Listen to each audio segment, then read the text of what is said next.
The Apollo 11 mission will always stand as one of humanity's greatest accomplishments. Most people remember it as the historic journey that landed the first humans on the moon. Neil Armstrong and Buzz Aldrin became instant legends when they took those iconic first steps on the lunar surface. But what many don't realize is there was a third astronaut on that mission. His name, Michael Collins.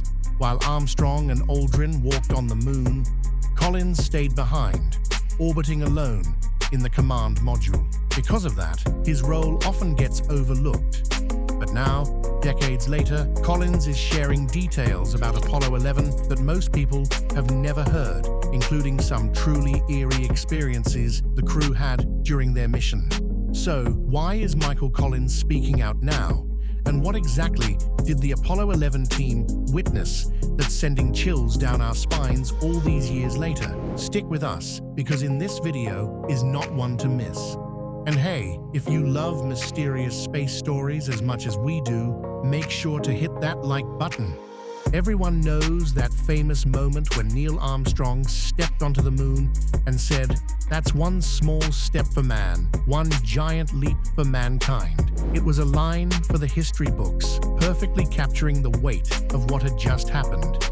Right behind him was Buzz Aldrin, joining Armstrong as the two pioneering astronauts explored the dusty, alien surface of the moon for the very first time. But what about the third guy on that mission? Michael Collins was also part of Apollo 11, but unlike Armstrong and Aldrin, he never set foot on the moon. While they made history down below, Collins was all alone, circling above in the command module, keeping the mission alive from orbit. It was a lonely, quiet role, but no less critical. For centuries, humans have looked up at the moon in wonder, long before we had telescopes or satellites. Our ancestors studied its phases, tracked lunar eclipses, and built myths around its mysterious glow. They learned it influenced the tides, shaped early calendars, and some even believed it had a pull on human behavior.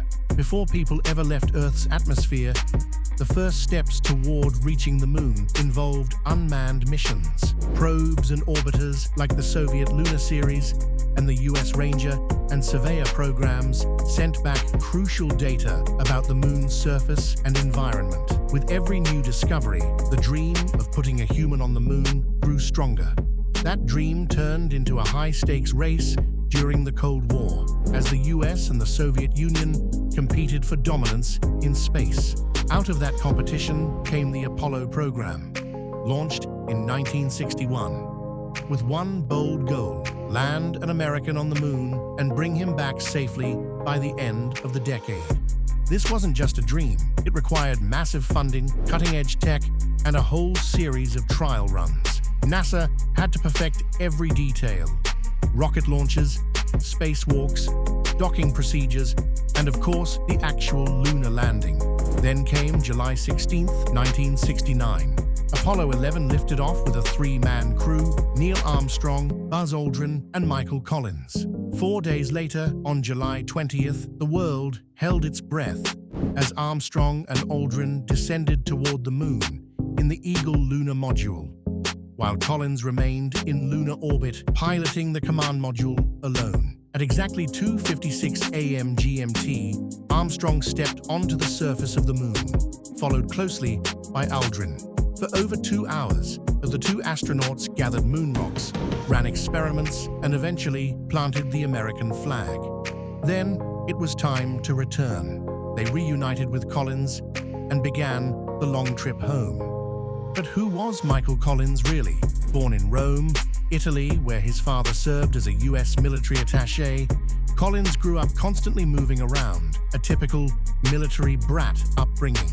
He attended St. Albans School in Washington, D.C., where he discovered a passion for aviation and astronomy. In 1952, Collins graduated from West Point and chose to join the US Air Force, flying combat missions during the Korean War. Later, he became a test pilot at the famous Edwards Air Force Base, where he flew everything from fighter jets to bombers. By 1963, NASA picked him to join a new generation of astronauts, alongside names like Buzz Aldrin. He trained extensively for both the Gemini and Apollo programs. In 1966, Collins made his first spaceflight aboard Gemini 10, performing 2 spacewalks and pulling off rendezvous with other spacecraft, pushing the boundaries of what astronauts could do. Though he never walked on the moon, Collins's contribution to Apollo 11 was just as vital. He was the steady hand above it all, keeping the mission on track. And years later, he would go on to share fascinating stories, some of them mysterious, about what really happened during that incredible journey. Originally, Michael Collins was set to fly on the Apollo 8 mission, but a surgery forced him to sit that one out. It was a setback at the time, but it turned out to be a twist of fate, because not long after, Collins was reassigned to Apollo 11, the mission that would go down in history as the first to land humans on the moon. Talk about a silver lining. On Apollo 11, Collins served as the command module pilot, a role that to some might sound like he took a backseat to Armstrong and Aldrin.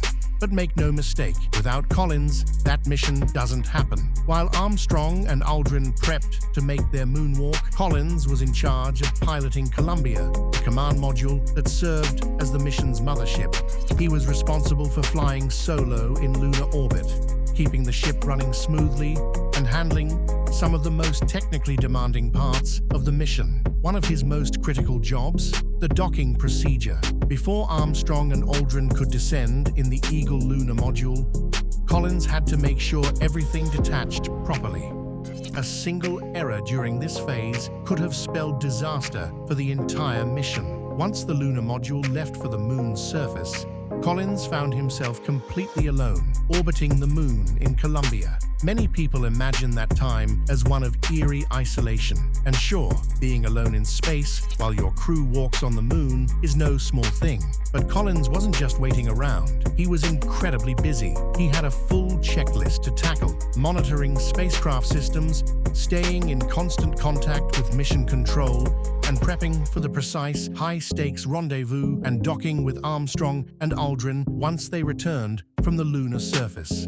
That docking maneuver, it was one of the riskiest parts of the entire mission. Collins had to nail a series of complex moves with pinpoint accuracy. A single miscalculation could have left the lunar module and his crewmates stranded with no way back. The pressure was intense, but Collins pulled it off flawlessly. And let's not forget, Columbia was their only ride back to Earth. Collins had to make sure it was in top shape the entire time. Life support, propulsion, communication systems, everything had to be running perfectly. The lives of his fellow astronauts and the success of the mission depended on it. In the end, while Armstrong and Aldrin were making history on the moon, Collins was making sure they had a way to get home. His job may not have been in the spotlight, but it was absolutely essential. No Collins, no return trip. Plain and simple.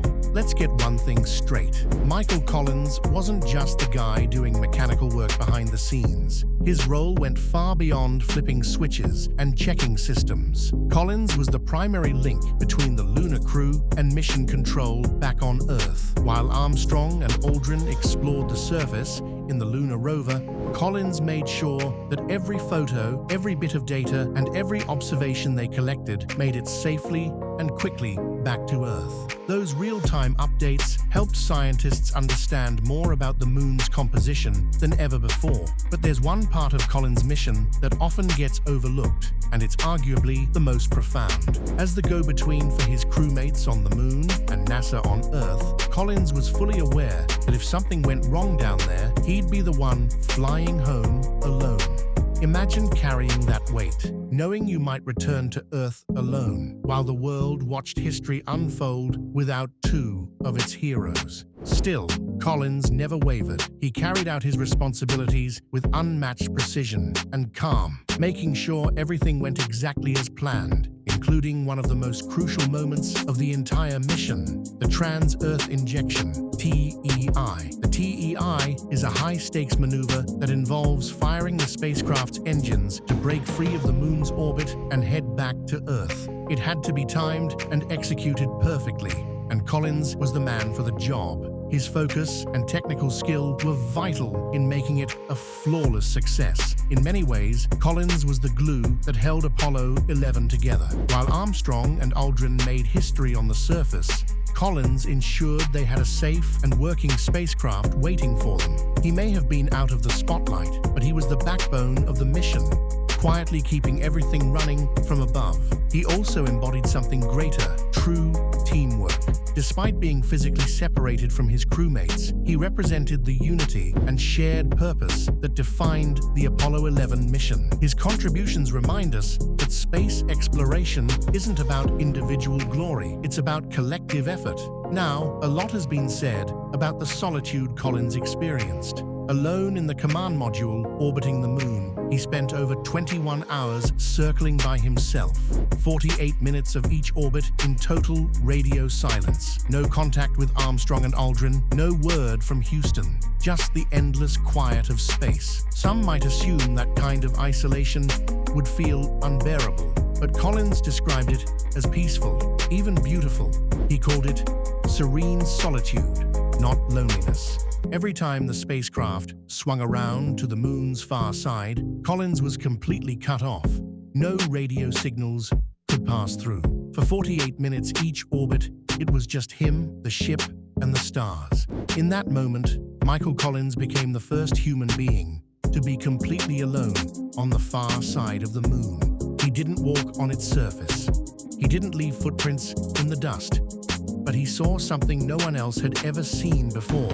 The dark side of the moon, completely alone. It's hard to imagine what went through his mind in those quiet moments. What did he learn about himself, about humanity? What kind of clarity can only come from orbiting a lifeless world, totally disconnected from everyone else?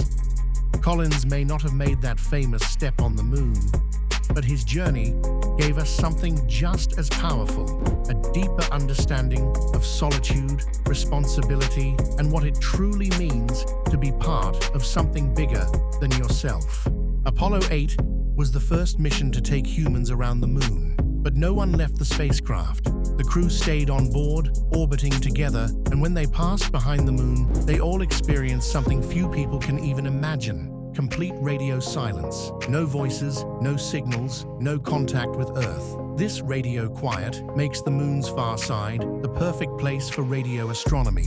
Without Earth's noisy electronic interference, astronomers can pick up incredibly faint signals from the sun, distant stars, or even galaxies far, far away.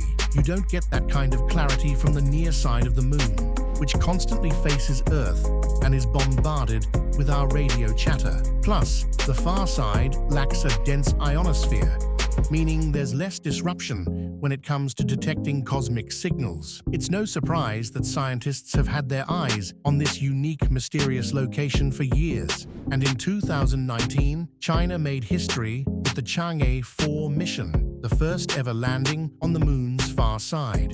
The rover touched down in the von Karman crater, deep within the South Pole Aitken Basin, one of the oldest impact zones on the moon. One of Chang'e 4's big goals, to conduct low-frequency radio experiments. The rover even deployed a small antenna to capture cosmic signals, and because it couldn't communicate directly with Earth, it used a clever relay satellite positioned at a special gravitational balancing point known as the Earth-Moon L2 Lagrange point.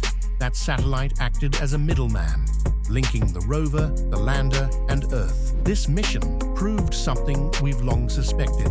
The far side of the moon isn't just interesting, it's a goldmine of opportunity for future science and exploration. But long before that rover ever touched down, Michael Collins was the first human to feel the full weight of solitude on the moon's far side. While Armstrong and Aldrin walked on the surface below, Collins circled alone in the command module, experiencing complete disconnection for nearly 48 minutes during every orbit. No contact with his crew, no words from Earth, just silence. But instead of fear or loneliness, Collins described it as peaceful, floating through space with the moon beneath him and Earth rising on the horizon like a distant blue marble. He found something unexpected, serenity. In that vast, still moment, Collins had time to reflect, not just on the mission, but on life itself. He said those quiet stretches gave him a new perspective, helping him appreciate Earth in a way few ever can. He saw it not as a place full of borders and conflict, but as a fragile, beautiful home, small and vulnerable in the immensity of space. That feeling, it's known as the overview effect, a mental shift astronauts often describe after seeing our planet from orbit. It's a mix of awe, humility, and a deep sense of connection to all humanity. Even while alone, Collins stayed focused.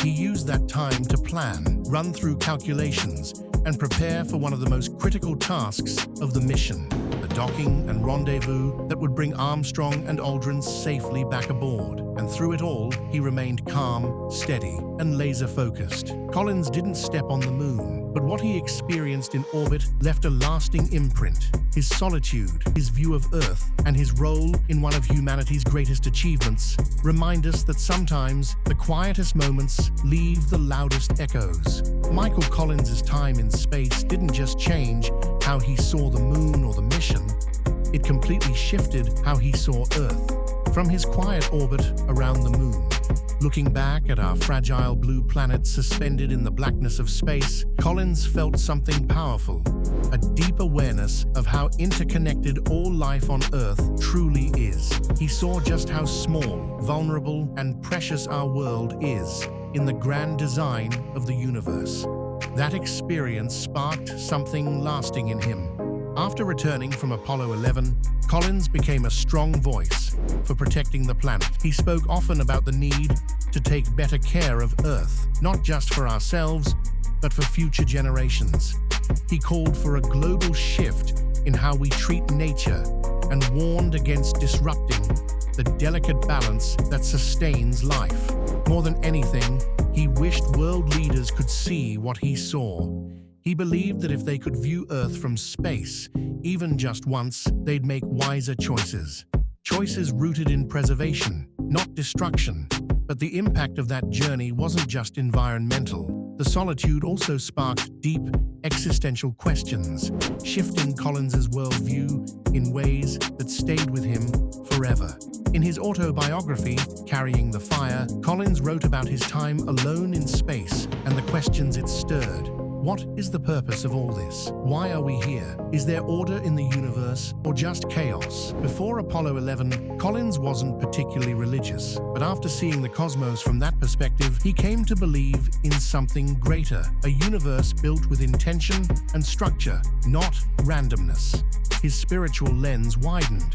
Space had shown him something bigger than all of us, and for nearly 24 hours, he held the unique title of the loneliest man alive.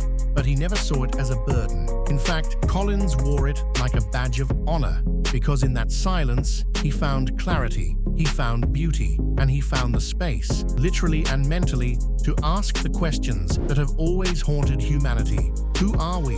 What's our place in the universe? And how can we protect this planet before it's too late? Questions we should all be asking. Thanks for watching. If this story moved you, inspired you, or made you think a little differently about the world, make sure to hit subscribe and turn on notifications. We've got more thought-provoking stories coming your way. Until next time, stay curious. See you in the next video.